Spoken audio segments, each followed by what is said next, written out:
मुझे जब इनविटेशन दिया गया कि आपको हमारे यूनिवर्सिटी के फर्स्ट कॉन्वोकेशन में आना है, मैंने उस वक्त कहा था मैं आऊँगा। और जब हम कहते हैं कि हम आएंगे तो पहुंचना आवश्यक होता है। जब मैं आया, कॉन्वोकेशन शुरू हुआ और स्वाभाविक है कॉन्वोकेशन में जिसको पदवी मिलती है, जिसकी पढ़ाई पूरी होती है, उसके लिए 2 टिप्स दी जाती है। और वैसे ही यहाँ हमारे महानुभावों के द्वारा आपको कई ऐसे वाक्य कहे गए, उससे ज़्यादा मुझे कुछ कहने की आवश्यकता नहीं लगती है। लेकिन दोस्तों, जब आप पास आउट हुए हैं, जब यहां से आप डिग्री लेके जा रहे हैं, आपके लिए, आपको यहां तक पहुंचाने के लिए जिनका भी योगदान है, उसके प्रति कृतज्ञता व्यक्त करने का भी समय है, उसके प्रति आभार भाव व्यक्त करने का भी ये प्रसंग है। और आपकी ब्राइट कैरियर के लिए हम यहाँ कितना भी बोले, और बोलना बहुत आसान होता है। हम गाड़ी में बैठते हैं, एक छोटी सी ऐसी चिट्ठी पकड़ा देते हैं, हम रास्ता में देख लेते हैं और आधा घंटा भाषण ठोक देते हैं। भाषण देना बहुत आसान है, लेकिन जब भाषण देने वाला व्यक्ति, उसका कर्तृत्व और व्यक्तित्व एक हो जाता है, तब वो महात्मा गांधी बन जाता है। जब महात्मा गांधी सफल क्यों हुए? सफल इसलिए हुए कि उन्होंने कहा कि मेरा जीवन यही मेरा संदेश है, मैं जो करता हूं वो करते चले जाऊं, आप सफल होते जाएंगे। मैं इस वाक्य का उल्लेख इसलिए कर रहा हूं कि मगन भाई ईडनवाला महागुजरात यूनिवर्सिटी के प्रोफेसर और फैकल्टीज, यहाँ तपश्चर्या करने वाली आपकी सभी फैकल्टीज, जिसके बारे में मैंने डिटेल देखा समझा, कोई 30 साल से 40 साल से यहाँ परिश्रम कर रहा है, पुरुषार्थ की पराकाष्ठा कर रहा है, उससे देख के आपके जीवन में आज तक जो प्रेरणा मिली है, मैं मानता हूं कि वो आपका जीवन को सफल बनाएगा, क्योंकि स्वयं एग्जाम्पल आपके सामने है।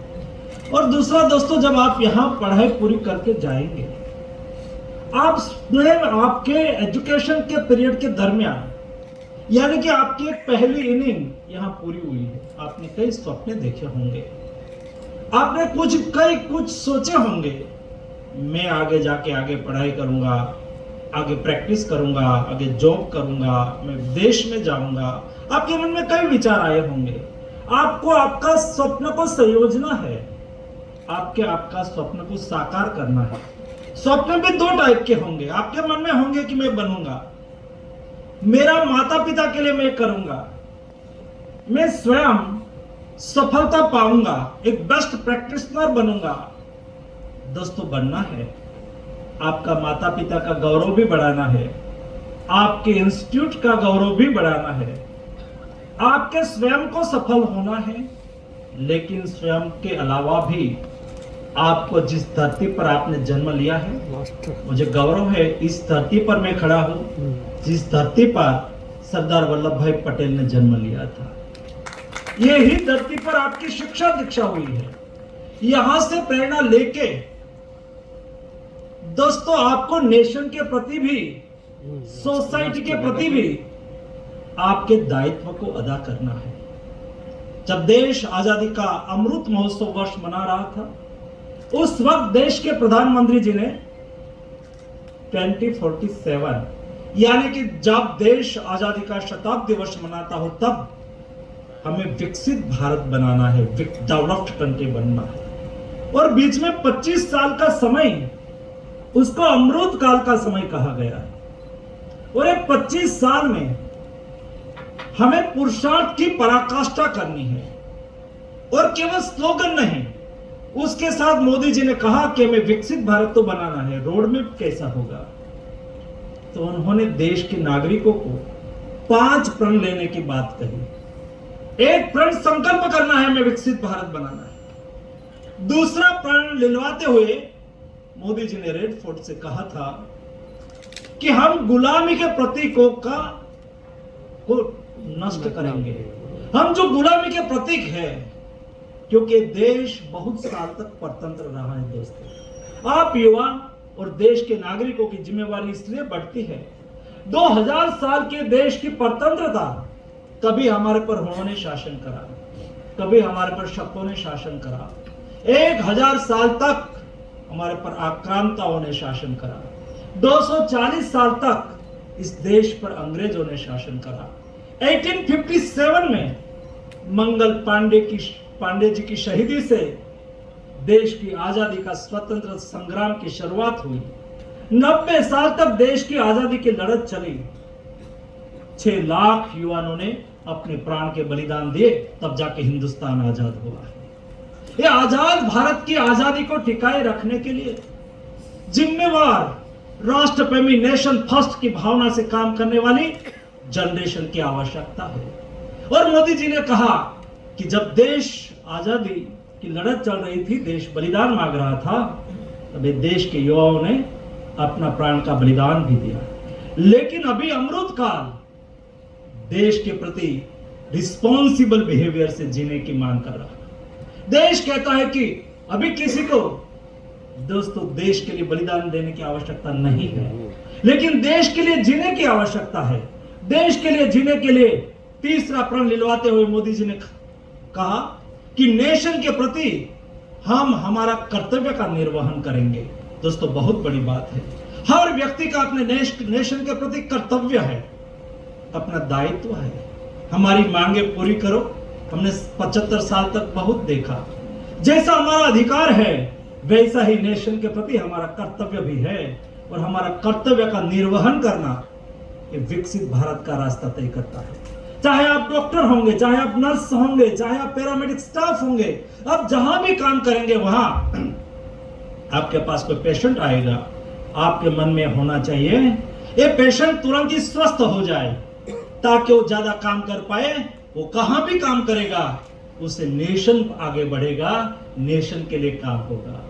आप जब पैरामेडिक के लिए काम कर रहे हैं, आपके पास जो काम आया है वो सैंपल टेस्टिंग के लिए आया होगा, उस वक्त आपके मन में होना चाहिए, उसमें चौकचाई के साथ, परफेक्ट रिजल्ट के साथ में काम करूं, क्योंकि मेरी गलती मेरे देश को एक स्टेप पीछे लाएगी।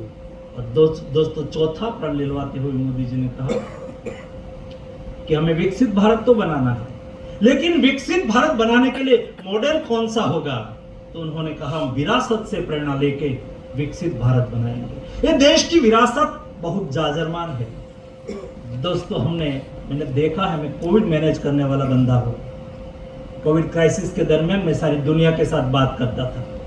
मैंने दुनिया देखी है, दुनिया की पॉवर्टी देखी है, दुनिया की थॉट देखी है, और उस वक्त दोस्तों दुनिया मुझे कहती थी कि इंडिया कोविड मैनेज नहीं कर पाएगा।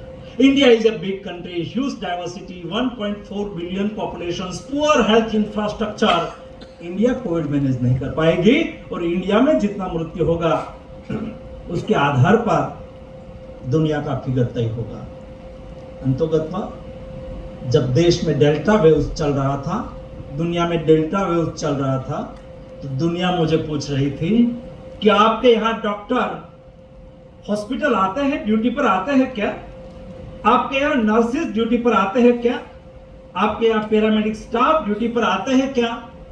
तब मैं दुनिया को कहता था कि हमारे यहाँ कई डॉक्टर्स, कई नर्स, कई पैरामेडिक स्टाफ, कई कोरोना वॉरियर्स ने अपना प्राण गंवा दिया, लेकिन उन्होंने अपनी ड्यूटी नहीं छोड़ी, क्योंकि हमने हमारे मॉडल पर हमने आगे बढ़ने का लिए तय करा।